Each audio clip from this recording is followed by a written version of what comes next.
এভাবেও ফিরে আসা যায়। হ্যাঁ, সত্যি এভাবেও ফিরে আসা যায়। 'সনম তেরি কসম' ঠিক সেইভাবেই ফিরল। ২০১৬ সালের ভ্যালেন্টাইনস উইকে অনেকগুলো লাভ স্টোরি রিলিজ করেছিল। যার মধ্যে আমার এই মুহূর্তে 'সনম তেরি কসমের' পাশাপাশি 'সনম রে' সিনেমাটার কথাও মনে পড়ছে। এবং সেই সময়ে 'সনম রে'-র হাইপ ছিল। কারণ তার গানটা হিট হয়ে গেছিল।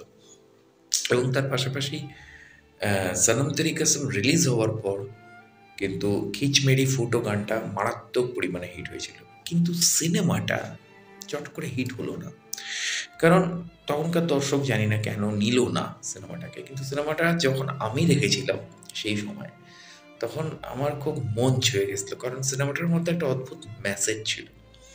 দেখুন, মেয়েদের মানে নারী জাতির বা মেয়েদের বরাবর একটা সাইকোলজিক্যাল জিনিস কাজ করে যে বাজে ছেলেদেরকে ভালোবেসে ভালো করবে এবং ভালো করে তারা তাদেরকে নতুন জীবন দেবে।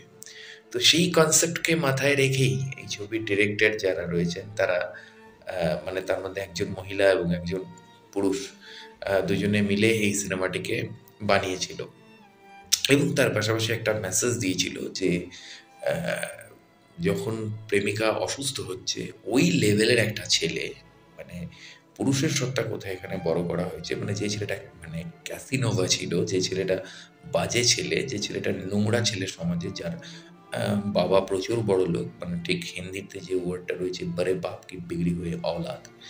তো সেই ছেলেটি কীভাবে তার প্রেমিকাকে বাঁচানোর জন্য নিজের সর্বস্ব দিয়ে দিল এবং অবশ্যই শেষে প্রেমিকা সে মারা যায় এবং সেই ছেলেটি জীবনে আর বিয়ে করল না। সে তার অন্য একটা জগতে চলে গেল।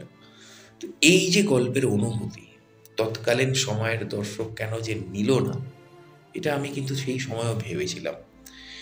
কিন্তু এই ছবিটা ডিজার্ভ করত একটা সলিড জায়গা, একটা পারফেক্ট কম্বিনেশন এবং সেটা কিন্তু এই ২০২৫-এ ৯ বছর পর এসে 'সনম তেরি কসম' পেল। এবং খুব অদ্ভুত লাগছে যে ছবির যে হিরো সে পাবলিককে থ্যাঙ্কস জানিয়েছে এবং তার পাশাপাশি এটাও বলেছে যে আর কোনো নতুন অভিনেতার সাথে এরকম আপনারা প্লিজ করবেন না। কারণ এই যে হর্ষবর্ধন রানে এর কেরিয়ার কিন্তু ওখানেই থেমে গেছিল প্রায়। ২০১৬ সালে তার এই ছবি যখন চলল না, তখন এই হর্ষবর্ধন রানের কেরিয়ার কিন্তু ওখানেই থেমে যায় এবং সেরকমভাবে সে কিন্তু আর পরবর্তীকালে কোনো সিনেমাতে সেরকমভাবে দাগ কাটতে পারেনি, কোনো প্রজেক্টে সেরকমভাবে দাগ কাটতে পারেনি। কিন্তু সেই সিনেমা আজকে হিট হচ্ছে এবং হিট হওয়ার পরে সে আবার জনপ্রিয় হচ্ছে। উল্টো দিকে যে নায়িকা ছিল এই ছবির, সেই ছবির যে নায়িকা ময়রা হাকিম, সে কিন্তু পাকিস্তানি অভিনেত্রী।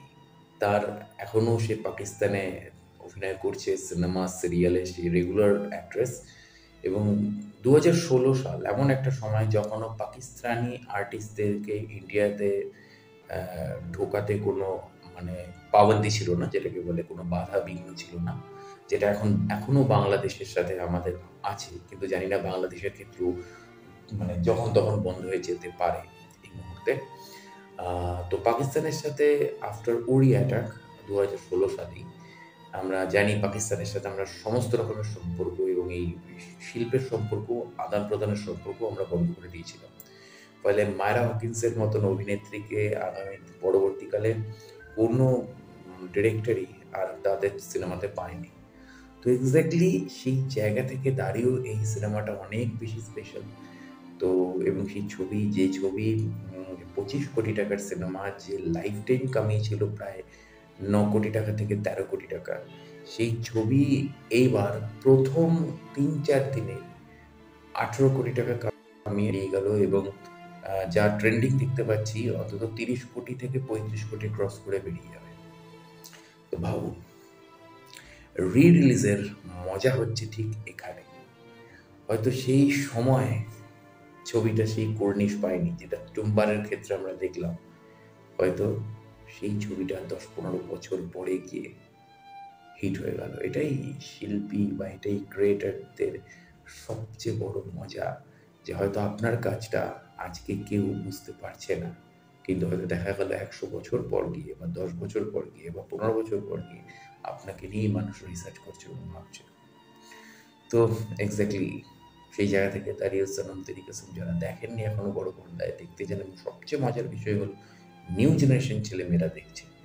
যারা হয়তো সবে উচ্চ মাধ্যমিক পাস করে কলেজে উঠেছে তারা পর্যন্ত দেখতে যাচ্ছে। তো অবশ্যই জুড়ে থাকুন আমার চ্যানেলের সাথে এবং পেজের সাথে। দেখা হচ্ছে পরের ভিডিওতে। নমস্কার।